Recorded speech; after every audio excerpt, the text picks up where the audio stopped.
Hello అండి, నమస్తే. ఇప్పుడు మాట్లాడే టాపిక్ వచ్చేసి గత 5 సంవత్సరాలుగా భారతదేశం యొక్క ఆర్థిక వ్యవస్థని చిన్నాభిన్నం చేసేసి ఇండియన్ ఎకానమీని ఒక డార్క్ అండ్ డిస్కంఫర్ట్ జోన్లోకి నెట్టే ప్రయత్నం జరుగుతుందా బీజేపీ రూలింగ్లో అంటే అవునని చెప్పక తప్పదేమో. వివిధ పేపర్స్లో వచ్చిన రిపోర్ట్స్, మరీ ముఖ్యంగా economic times, business standards and mint లాంటి పేపర్స్లో వచ్చిన వివిధ ఆర్టికల్స్ని బేస్ చేసుకొని గత 5 సంవత్సరాలుగా ఎకానమీలో ఏ జోన్స్లో ఎలాంటి హర్డిల్స్ని ఫేస్ చేస్తుందని చెప్పే ప్రయత్నం మనం చూసుకున్నట్లయితే, ప్రధానంగా వేజెస్ పరంగా చూసుకుంటే engineering sector, manufacturing sector and construction sector, ఈ మూడిటిల్లో గత 5 సంవత్సరాల్లో యావరేజ్ వేజ్ గ్రోత్ వచ్చేసి జస్ట్ 0.8% ఉందండి. Just 0.8% in 3 key sectors. Construction plays a very very very very bigger role, construction activities. Second engineering employment generation activities. తర్వాత మూడోది వచ్చేసి మనకు మ్యానుఫ్యాక్చరింగ్ సెక్టర్. ఈ మూడిట్లో just 0.8% wage growth for last 5 ఇయర్స్లో జరుగుతూ ఉంది. ఇందులో మరీ ముఖ్యంగా క్రిటికల్గా ఫీల్ అవుతున్నటువంటి కన్స్ట్రక్షన్ సెక్టర్లో మరీ దారుణమైన గ్రోత్ని అయితే చూస్తూ ఉంది, వేజ్ గ్రోత్ని. తర్వాత ఇంకోటి మనం చూసుకున్నట్లయితే గత 5 సంవత్సరాలుగా మరీ ముఖ్యంగా కోవిడ్ తర్వాత ఇన్ఫ్లేషన్ కంట్రోల్ అనేది గవర్నమెంట్ దాటిపోయి కంట్రోల్ చేయలేని పరిస్థితుల్లో ఆల్మోస్ట్ యావరేజ్ని 7% ఇన్ఫ్లేషన్ పెరుగుకుంటూ వెళ్తున్న పరిస్థితి చూస్తూ ఉన్నాం. అయితే ఒక పక్క వేజ్ గ్రోత్ ఏమో చాలా డ్రాస్టిక్గా పడిపోయి 0.8% దగ్గర స్టాగ్నేటెడ్గా గత 5 ఇయర్స్ ఉంది. రెండో పక్క ఇన్ఫ్లేషన్ పెరిగి లివింగ్ కాస్ట్ పెరిగిపోవటం వల్ల గ్రోత్ లేదు, వేజ్లో గ్రోత్ లేదు. ఇంకో పక్క ఇన్ఫ్లేషన్ పెరుగుతూ ఉంది. ఇన్ఫ్లేషన్లో కూడా food inflation again more than 7% ఉంది గత 5 ఇయర్స్గా చూసుకున్నట్లయితే. అయితే ఒక పక్క గ్రోత్ వేజ్ గ్రోత్ లేకుండా ఇన్ఫ్లేషన్ పెరుగుకుంటూ వెళ్తాం వల్ల majority of the employees personal లోన్కి వెళ్తున్నారు. అండ్ గత 5 సంవత్సరాల్లో మరీ ముఖ్యంగా 2024 ఫైనాన్షియల్ ఇయర్కి మనం చూసుకున్నట్లయితే 10 lakhs and above gold loan తీసుకున్న వాళ్ళు 50% పెరిగిపోయారు దేశవ్యాప్తంగా. రీజన్ ఏంటి? గోల్డ్ లోన్స్కి ఎక్కువ వెళ్ళేదానికి రీజన్ ఏంటంటే బేసిక్ నీడ్స్ యొక్క ప్రైసెస్ పెరిగిపోయి ఆ రిక్వైర్మెంట్ని మీట్ అవ్వలేక వస్తున్న శాలరీస్ సరిపోక శాలరైజ్డ్ పీపుల్కి, లేకపోతే బయట అన్ఆర్గనైజ్డ్ సెక్టర్లో పనిచేసే వాళ్ళకి ప్రాపర్గా ఎకనమిక్ ఎంప్లాయ్మెంట్ యాక్టివిటీస్ దొరకక వాళ్ళు ఎక్కువ మంది గోల్డ్ లోన్స్కి రిసార్ట్ అవుతున్నారు, పర్సనల్ లోన్కి రిసార్ట్ అవుతున్నారు. ఆ పర్సనల్ లోన్, గోల్డ్ లోన్స్ కూడా అమాంతంగా గత 5 సంవత్సరాల్లో పెరగటం వల్ల, ఎకనమిక్ యాక్టివిటీ లేకపోవడం వల్ల వాళ్ళకు రీపేమెంట్ కెపాసిటీ పడిపోయి ఆర్థికంగా చాలా ఈ సెక్టర్స్లో పనిచేసే రెగ్యులర్ అండ్ కాంట్రాక్ట్ వర్కర్స్ అందరూ చాలా దయనీయమైన పరిస్థితిని ఎదుర్కొన్న పరిస్థితులు గత 5 సంవత్సరాలుగా కంటిన్యూ అవుతూ ఉంది. ఇంకో పక్క ఇవన్నీ సరిపోవన్న చందంగా రూపీ అగైనెస్ట్ డాలర్ ఏదైతే ఉందో 85+ రూపీస్ అయిపోయింది. ఒకానొక స్టేజ్లో నేను నా అర్లియర్ వీడియోలో చెప్పా, weakening rupee is equal to ఒక ప్రైమ్ మినిస్టర్ వీక్ అవుతున్నాడని నరేంద్ర మోదీ గారు 2014 ఎన్నికల ర్యాలీలో చెప్పిన మాట. ఈ రకంగా మనం చూసుకుంటే మరీ ముఖ్యంగా ఎకానమీ ఎంత దయనీయమైన, ఇన్ఫ్లేషన్ పెరుగుకుండా పోతుంది, వేజెస్ పెరగట్లేదు, తర్వాత రూపీ డిప్రిషియేట్ అవుతూ ఉంది. ఇంకోటి, ఫర్ ఎనీ ఎకానమీ స్ట్రాంగ్గా గ్రో అవ్వాలి అంటే private consumption places a very very very bigger role. ఆ ప్రైవేట్ కన్జంప్షన్ గత 5 ఇయర్స్లో లీస్ట్ స్టేజ్లోకి వచ్చేసింది. ప్రైవేట్ కన్జంప్షన్ తగ్గిపోయేదానికి one of the reason again GST, multiple layered GST ఉండటం వల్ల ఎకానమీలో ప్రైవేట్ కన్జంప్షన్ యొక్క పాత్ర గ్రాడ్యువల్గా మెల్లమెల్లగా తగ్గుకుంటూ డిస్కంఫర్ట్ జోన్లోకి వచ్చేస్తూ ఉంది. ఈ రకంగా చూసుకుంటే భారతదేశంలో ఒక ప్రైవేట్ కన్జంప్షన్ లేదు, డొమెస్టిక్ సేవింగ్స్ చాలా దారుణంగా పడిపోతున్నాయి.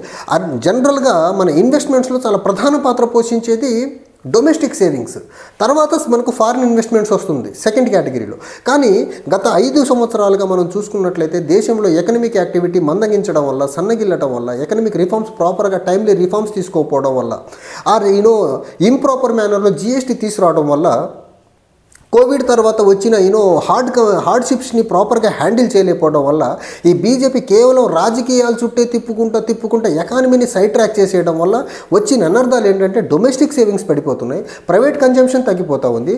తర్వాత మనకు ప్రైవేట్ సెక్టార్లో జరిగే వేజ్ గ్రోత్ ఏదైతే ఉందో అది డ్రాస్టిక్గా స్టాగ్నేటెడ్ పొజిషన్ 0.8% ఉండిపోయింది. Private loans, personal loans, gold loans పెరిగిపోతూ ఉన్నాయి. ఈ రకంగా చూసుకుంటే ఇండియన్ ఎకానమీ కంప్లీట్గా ఒక VCS సైకిల్లో వెళ్ళేదానికైతే చాలా క్రిస్టల్ క్లియర్గా కనిపిస్తూ ఉంది. ఓ పక్క ఇన్ఫ్లేషన్ పెరుగుతుంది, కాస్ట్ ఆఫ్ లివింగ్ పెరిగిపోతూ ఉంది, ఇంకో పక్క వేజెస్ తగ్గుకుంటూ వస్తున్నాయి.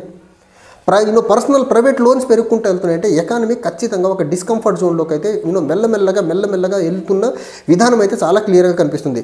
ఒక పక్క దేశీయంగా జరుగుతున్న డెవలప్మెంట్స్ ఇవి, ఇంకో పక్క రేపు ఈ నెలలో డొనాల్డ్ ట్రంప్ ప్రెసిడెంట్గా అక్కడ ప్రమాణ స్వీకారం చేసిన తర్వాత అమెరికాకి ఎలాంటి యాక్షన్స్తో ముందుకు వస్తే ఇండియన్ ఎకానమీ మీద ఎలాంటి ప్రభావం పడుద్దో తెలియని పరిస్థితి.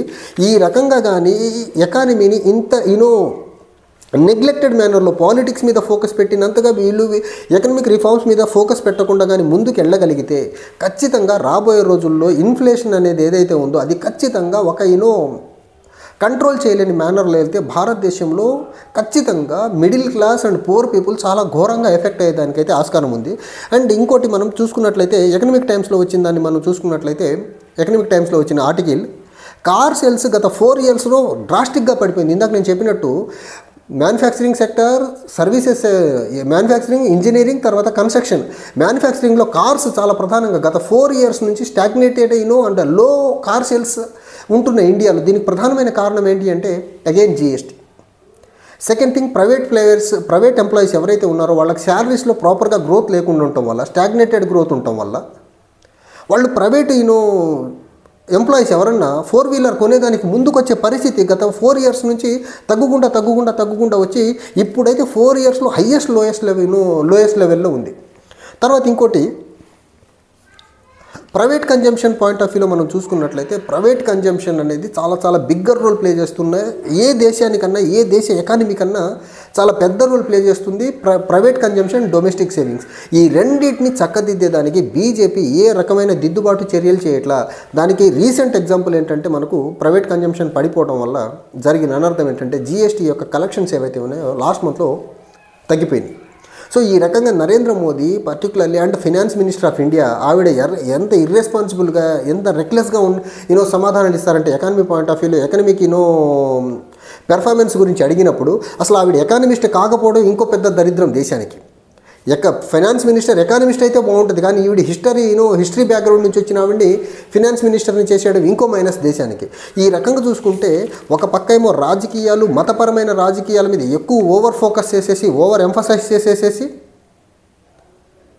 వీళ్ళు భారతదేశానికి ఆర్థికంగా ఒక డిస్కంఫర్ట్ అండ్ అంధకారంలో నెట్టే ప్రయత్నం చేస్తున్నారు. ఒక పక్క అన్ఎంప్లాయ్మెంట్ పరంగా చూసుకుంటే 45 ఇయర్స్లో highest rate of unemployment, rupee lowest లెవెల్కి వచ్చేసింది అగ్రెస్ట్ డాలర్స్, ప్రైవేట్ కన్జంప్షన్ పడిపోతూ ఉంది, డొమెస్టిక్ సేవింగ్స్ పడిపోతూ ఉన్నాయి, ఫారిన్ ఇన్వెస్ట్మెంట్స్ తగ్గుతూ ఉన్నాయి.